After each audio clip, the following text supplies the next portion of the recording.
Bem-vindos de novo aos vídeos sobre o nível básico de utilização de Photoshop. Estamos ainda a estudar e a ambientar-nos com o ambiente de Photoshop e neste vídeo vamos ver como podemos fazer pequenos ajustamentos aos menus do Photoshop.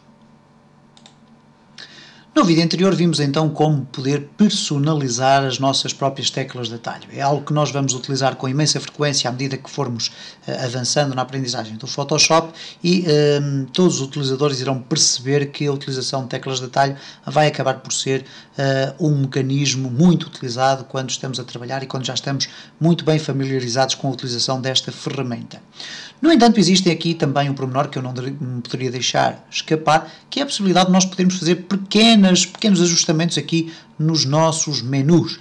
Como já vimos, o Photoshop tem menus relativamente extensos, com muita informação e por vezes é algo difícil apenas com muita prática que nós vamos sabendo onde é que está cada uma das opções. Ora, temos aqui uma possibilidade muito interessante de podermos aqui reconfigurar o aspecto dos nossos menus até certo ponto. Não é demasiado flexível, como é o caso das teclas de atalho, mas nós podemos fazê-lo. Eu vou aqui arrastar um pouquinho para cima o meu menu, simplesmente para fazer aqui um procedimento muito simples. Eu não tenho aqui espaço no meu ambiente para mostrar o que vai aparecer aqui em baixo, então eu vou puxar e vou clicar cá em cima, onde não se vê agora, no menu Edit, portanto no segundo. E quando eu clico em Edit, reparem o que é que vai aparecer aqui. Aparece cá ao fundo, no Keyboard Shortcuts, aparece também Menus. Ora, quer cliquemos num ou no outro, o que vai acontecer é que vamos ter acesso ao mesmo quadro. Neste caso, se eu clicar em Menus, reparem como ele vai abrir aqui o quadro Menus e o Keyboard Shortcuts está aqui deste lado, o quadro onde nós estivemos a trabalhar no vídeo anterior.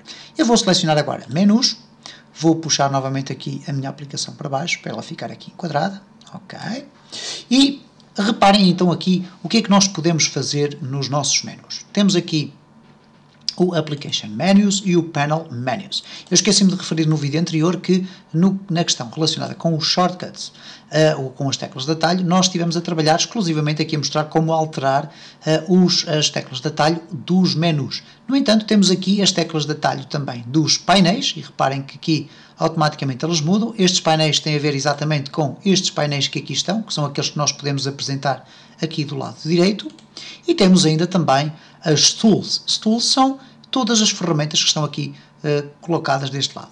Vou-vos ser muito sincero, não é muito habitual nós fazermos aqui alterações às Tools, uma vez que elas já estão pré-definidas. Há aqui depois um conjunto de pequenos ajustamentos que nós iremos fazer, nomeadamente, por exemplo, o caso do Increase Brush Size, que tem aqui esta tecla de atalho associada. Ora, esta tecla de atalho, no caso dos teclados portugueses, ela não existe de forma separada e, portanto, nós não temos muita facilidade em conseguir chegar a esta tecla. E muitas das vezes o que é que eu faço?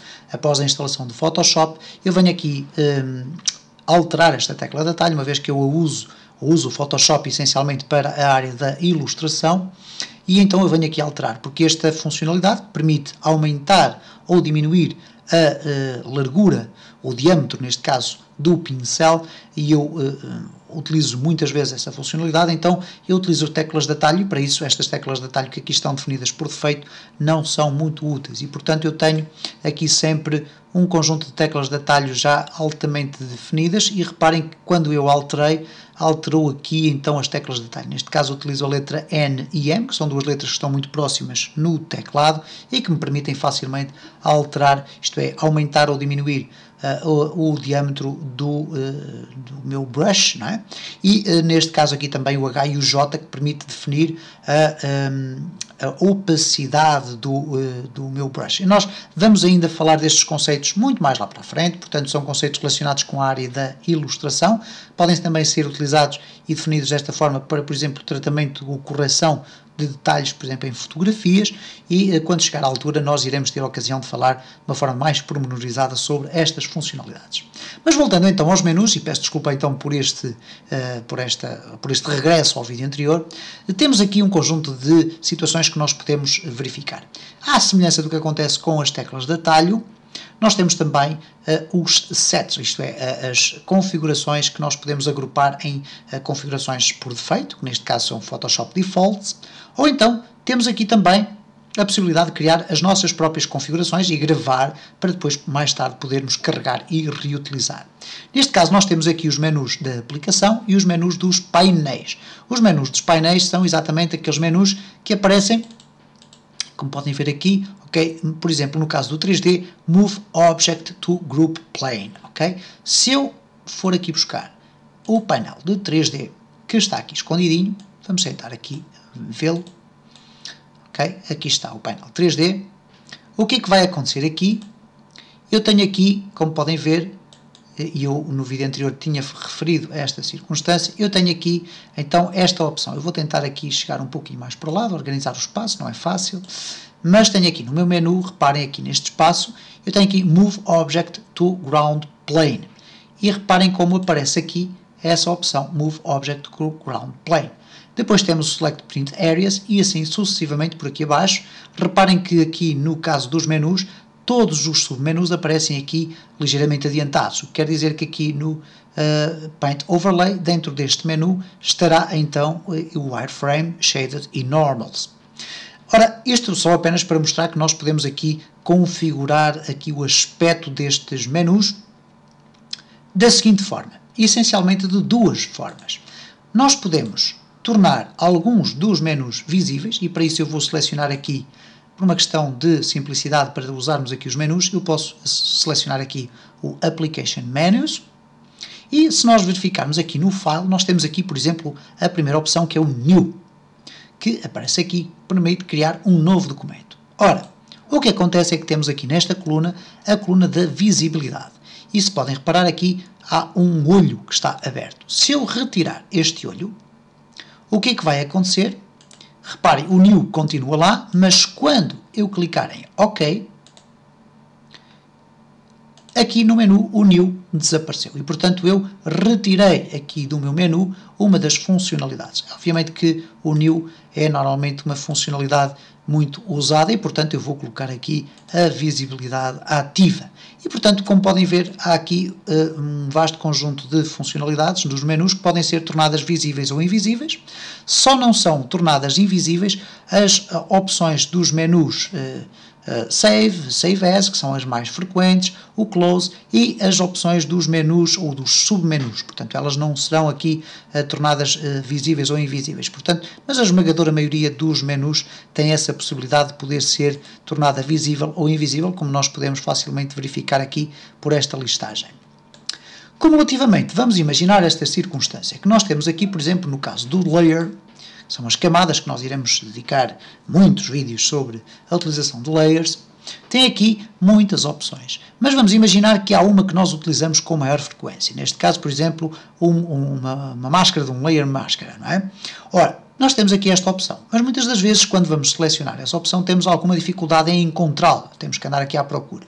Então existe um mecanismo que nos permite sinalizar as principais funções e podemos sinalizá-las com cores. Então eu vou criar aqui, ou vou clicar no Edit, vou aqui ao Keyboard Shortcuts e depois vou ao Menus e vou fazer o seguinte, vamos imaginar que eu queria aqui tornar com uma cor diferente aqui o Layer Mask, ok?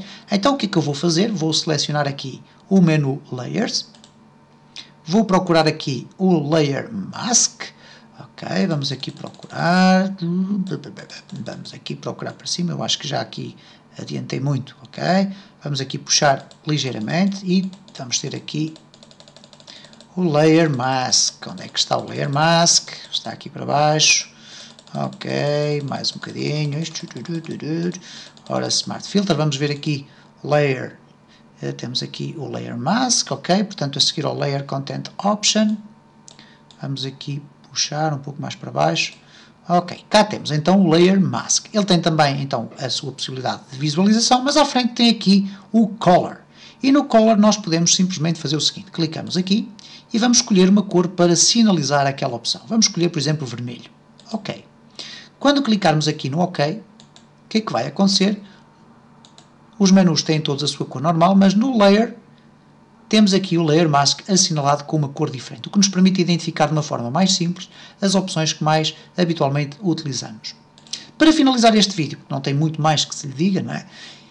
Vamos simplesmente dizer o seguinte, neste caso, se voltarmos aqui aos menus, vamos aqui fazer um reset, neste caso em vez de estarmos à procura aqui do Layer Mask e voltar a alterar a sua cor, nós vamos simplesmente selecionar aqui Photoshop Defaults, Yes, neste caso No, ok, e neste caso eu não quis gravar como sendo uma nova opção, e portanto o Layer Mask passou a ter uma nova cor, neste caso que é a cor normal. Se eu quiser gravar uma configuração dos meus menus, eu simplesmente terei que fazer as alterações que quiser, clicar aqui e gravar o MNU, a extensão MNU, isto é, gravar aqui a configuração do meu menu. E estamos assim vistos relativamente à questão da organização dos menus. Não há aqui uma grande maleabilidade nesta questão, mas também verão que a utilização dos menus não é assim tão frequente quanto isso, a partir do momento em que usamos as teclas de atalho. Vamos ter quase todas as funcionalidades dos menus disponíveis também aqui nos painéis, e muitas das vezes com um simples clique do rato no painel temos acesso a estas principais funcionalidades que pretendemos utilizar nos nossos trabalhos.